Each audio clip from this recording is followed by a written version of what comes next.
marketing, I don't have to do it, right? So it's just the way that I operate. There are two truths, as you found out earlier from Jared, right? And I really been a character steering all of my content. Damn it. So I asked people, 20 people, what is digital real estate? And I got 20 different answers. Zillow, social media. It was like crazy. One of them said search apps on my phone. I didn't even know that people use those real estate apps. So when I looked at it, I said, well, there really weren't any wrong answers, but there's a lot of answers, right? There's a lot of answers back here with real estate. I don't know why that went forward, but we'll go backwards here. There we go. And I just want to point out, if you think digital isn't here, you are wrong. There was a release survey last month. Axios said 100% of all buyers engaged in some way in the digital space during the transaction. 100%. It's not, oh, she's 90 and she doesn't do that. She's using her iPad and her finger, which Steve Jobs gave us. It's here. It's here today, and it's relevant. Now, I'm pretty digital, and I say, are you digital? What's your presence? I don't know why that keeps going forward there. It's crazy. All right, let's see if that's it. Don't leave it there. So what is your digital presence, right? How are you perceived in the marketplace? What are you putting out there? Are you a secret agent? Do you not want to put anything out there? Are you worried that your social security number is going to be hacked? I've heard that excuse, but the thing is that if you don't like making phone calls, then you better put yourself out there some other way. You have to be relevant. For me, the persona I put in the marketplace, the people that are in my tribe, in my group, they see me as Fireman Glenn, 23 years as a fireman, and now fire chief. They know me as that. They laugh at it, they cry at it, they see the videos of the 7 people that we saved in December. I look at it and say, I have a team of 12 people in 2 states. All of my friends and people know that, who are a part of my sphere. I put my team forward, my family forward. I'm a dog foster. I'm a staunch advocate for suicide awareness because I lost 2 sisters to it. People know it. I put it out there. I want them to know it. Why? Because when I walk down my main street and someone stops me and they say, hey Glenn, and they give you a hug, they saw something that went on. Here's the craziest thing, real estate happens. You go away on vacation, all of a sudden you get calls. Listen, everything happens at that time, right? Well, I got in my RV, drove off for almost 6 weeks last summer. You know when I got back, I had more business than I had in any other month. And I didn't lose 1 ounce of lead generation while I was gone. It was all because of social media. People said, I want to sell my house and do that trip. I want to do exactly what you did. So when you say, what is the digital you, what's the digital me? If you're not putting it out there, someone else is. And you know what the thing is? They're going to be known, liked, and trusted more than you. That's what digital brings to people. Now, is it creepy? 2 weeks ago to dinner, a guy walks up to me, kind of pushes the other 2 chiefs out of the way, gives me a hug. And I was like, I never talked to this guy in my whole entire life. But what he did was, he thought he knew me because of social media. Genuinely thought he had a relationship with me. And you know what? He did. I put it out there. He did. All right, so now, digital you. What is digital? I'm going to break it up. It's weird. The slides go forward 3 steps, and there we go. So I break it up into 3 things. Sales, so the front end, right? The front end of the business. The back office, and then customer experience. This is the way that we need to talk in the future, because I can tell you, every single large team is hunting for your business, and they're doing this exact stuff. And what they're measuring is things like I measure. So things that I measure, I know that 34.5% of all of our business is sourced from open houses. I know that if I talk to 29 people, I have 1 deal. I know that each and every agent on my team, how many conversations they have, I know how many appointments they're going to make, and I know how many they're going to meet. And then if they don't, I know why, because I can tell that they haven't qualified. That is what the wave of the future is going to bring in terms of the digital real estate piece. Now, you ask, how do you know that? Digital. Right? Business is math and sales is data. If you walk away and say, I don't care about that stuff, well, business is math and sales is data. That's the way it works.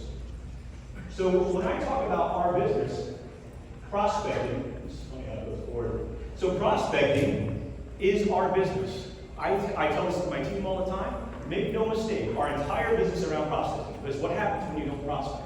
The digital roll, the real estate roller coaster starts, right? Got a commission now, 6 weeks from now, I don't have my car payment. How do you flatten that? You prospect. Now I know phone calls work, right? But once you stop making a phone call, are you prospecting? Probably not. You're not making phone calls anymore. You're probably not prospecting, right? If you have a billboard, nice, awesome billboard, $50 to $500, right? Person drives by, 6 to 8 seconds, they got you. Next billboard comes up, adrenaline kicks in. They've all of a sudden forgot who you were on that billboard, but you paid $50 to $500 for that, and it goes away. Right? Door knocking. I loved it when we first got into business. I would go on the coldest day of the year. The reason why? People invited me in because they felt bad. And I did 200 doors a day. It was my bogey. That was what I wanted every single time. Was it great? Yes. Was it incredibly low volume of lead flow? Terribly low volume. Good leads, low volume. So I just said, how do you do it differently? Digital solves all those problems. While I'm sleeping, my videos get played. When the husband and wife are in the bed on opposite sides of the bed, scrolling through their feed, I pop up. Not the husband. But I want that. I want that presence constantly going, right? And that's what digital does for you when you run ads, when you target. Jared talked about this sniper rifle, right? Every single listing I have, everyone in that particular neighborhood knows exactly who I am. I target them, I sniper rifle them. It's not a shotgun, here's a boost. I go, I want to talk to that person. And I make it super clear that I do that. That is what digital affords me, so I don't have to make cold calls. I hate cold calls. I've never made a cold call since I've been in the industry. And I should give some background. I've only been in the industry about 4.5 years. At the 13th month point, I made it to, what's it called? Hall of Fame. So I guess that's over $1 million in gross commission. What I'm telling you are things that actually work. Now, am I saying that the other things don't work? No, not at all. But I'm saying if you have 3 pillars of your business, and one of them isn't digital, someone's going to laugh at you. Like you're going to be laughed by this business, right? So next up is, how do you ensure, and it didn't go forward yet, so how do you ensure that you are actually completing what you said you're going to do? You made a promise at that table when you closed the listing. How do you make sure the whole transaction is predictable and that you're doing all the tasks? You have to have the back office. You have to have things like KV Core. You have to have things like .loop. You have to have things like a transaction management system, not a spreadsheet, a system. A system that sends me a text message that says, Glenn, you're an idiot again. You didn't follow up on this. Right? I need to be driven that because my life is maddening without those things. So systems like these, digital presence, they give you a checklist of things to do every day. You go in and check it out, and you're on your way. This is digital, this is servicing. And then, last but not least, this is something that's, I came from the corporate world. My last company sold for $91 million. And when I walked away from that, funny story, my wife said, I said, I'm going to get into real estate. She goes, why don't you just sell used cars? That was her answer. And I just said, no, I'm going to change this. We're going to bring professionalism to this. But the thing was that no one talks about customer experience. We all want the customer experience. But how do you define it? My customer experience with all of my customers, I know where it's going to start, and I know where it's going to end. And it actually doesn't end. The transaction ends. But I know it because I mapped it. I tell them how I want it to be, not how they want it to be.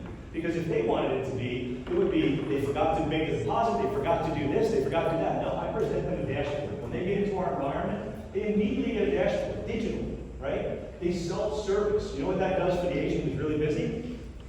You're not fielding phone calls all the time for information that they have in the palm of their hand. You train them to use this tool, right? So when I talk about digital, it's super important to have customer experience. So I know the questions and answers are usually always, what system? How do you do Facebook ad? How do you do this? How do you do that? And I know that there's a lot of information to get sales. Everyone's selling something in our business, right? How many people have a $50 a month subscription across the board all the time, right? So what I've done, I'm a big Willy Wonka fan. And you remember when Charlie had the golden ticket? The golden ticket has information.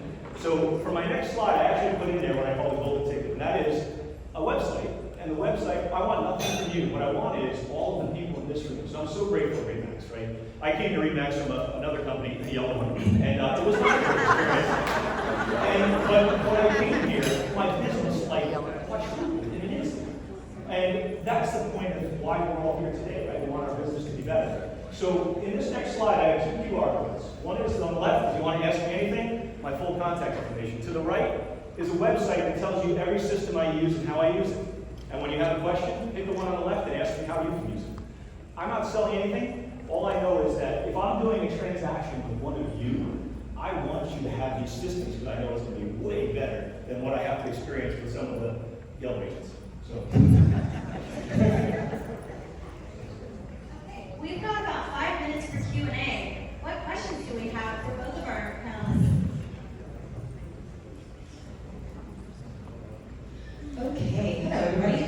Glenn, this is for you or maybe both of you. question. You talked about reaching people online while your husband is scrolling, you'll look at other husbands. So what is the best time of day do you find it is to post?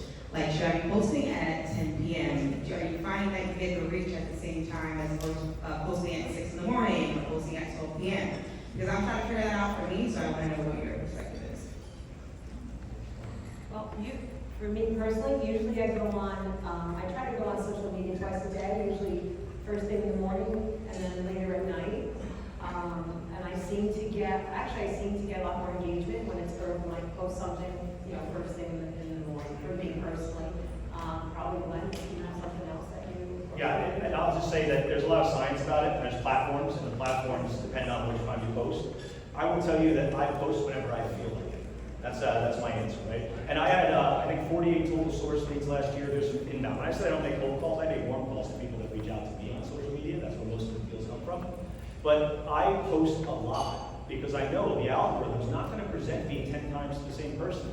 And I know it because it happens in this room, right? And there's people in the room, like Chopper, Tara over there. I see them all the time in my feed with good video stuff. And that's one thing I didn't talk about is your video content is going to rank 1,000,000 times better than anything static. If you're putting up static, forget it.